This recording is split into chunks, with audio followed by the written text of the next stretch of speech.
Assalamu alaikum wa rahmatullahi wa barakatuh, dear brothers and sisters. MashaAllah, Ramadan blessings to each and every one of you. We are coming down the home stretch, the last third of the month of Ramadan, MashaAllah ta'ala. A time where there will be a night which is infinite in its blessings. Infinite in its blessings. What are some of the things we should do these last 10 days so that we can, insha'Allah ta'ala, taste the sweetness of being servants to God?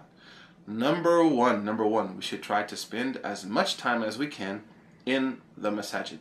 If we can't make i'tikaf, if we can't make night vigil in the mosque, وَأَنْتُمْ عَاكِفُونَ فِي الْمَسَاجِدِ, as mentioned in the Quran, we should try to spend more time in the masjid. How do we do that? We replace our Facebook surfing, our Twitter surfing, our Call of Duty, our Netflix with Jannah flicks, our Facebook with Jannah book, our Twitter with dhikr. We replace all of those things with ibadah of Allah subhanahu wa ta'ala. Number two, the Prophet Muhammad sallallahu alaihi wasallam, as mentioned by his wife Aisha, would shidda dharahu, that he would increase and be very serious about these last 10 nights in his ibadah. He would distance himself from his relationships with his family. He sallallahu alaihi wasallam would really immerse himself in strict individual worship. And that's why the Maliki madhab even says it's makruh to seek knowledge during the last 10 nights of Ramadan, so that someone can really be focused on the ibadah of Allah subhanahu wa ta'ala, increasing their time in the masjid, increasing their remembrance of Allah subhanahu wa ta'ala.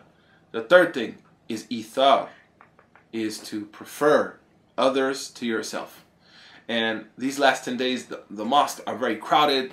There's a large number of people in the masajid, and we're hungry. We're very apt to lose our temper. And the Prophet said, whoever fasts and he doesn't insult people or bother other people or act in a very egregious fashion, then that person, as we understand from what the Prophet said, has completed their fast. In fact, one of the narrations says that Allah subhanahu wa ta'ala will say about that person that Allah has no need that they left their food and their drink.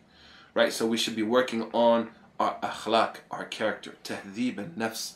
The month of Ramadan is tahdhib al-nafs. The last thing is to increase our recitation of the Quran. And we shouldn't just follow the shaykh in Taraweeh if we're sitting in the back and reading from the Mus'haf or praying behind him, but we should try to have our own khatam of Quran, whether in Arabic or the language that we best understand.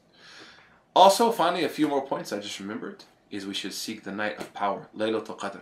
That doesn't mean you have to pray the whole night, as Imam Al-Hafiz Ibn Hajar he mentioned, but you can pray part of the night, inshallah. For those people who have to work, of course, or they have to do things early in the morning, it's not maybe realistic for them to pray all night long for 10 nights. Most of us won't be able to do that. So you can pray a few rakat here and there, make some dua here and there, make some dhikr or some supplications, and insha'Allah ta'ala you will have reached that night. For more information on these things, please check out the ISBCC website. ISBCC is a learning community. Alhamdulillah Rabbil Alameen. The vision of ISBCC is to tie the heavens and the earth to facilitate a relationship with Allah subhanahu wa ta'ala for every human being. May Allah subhanahu wa ta'ala accept this blessed month of Ramadan. Stay tuned here for more short videos, insha'Allah. Assalamu alaikum wa rahmatullahi wa barakatuh.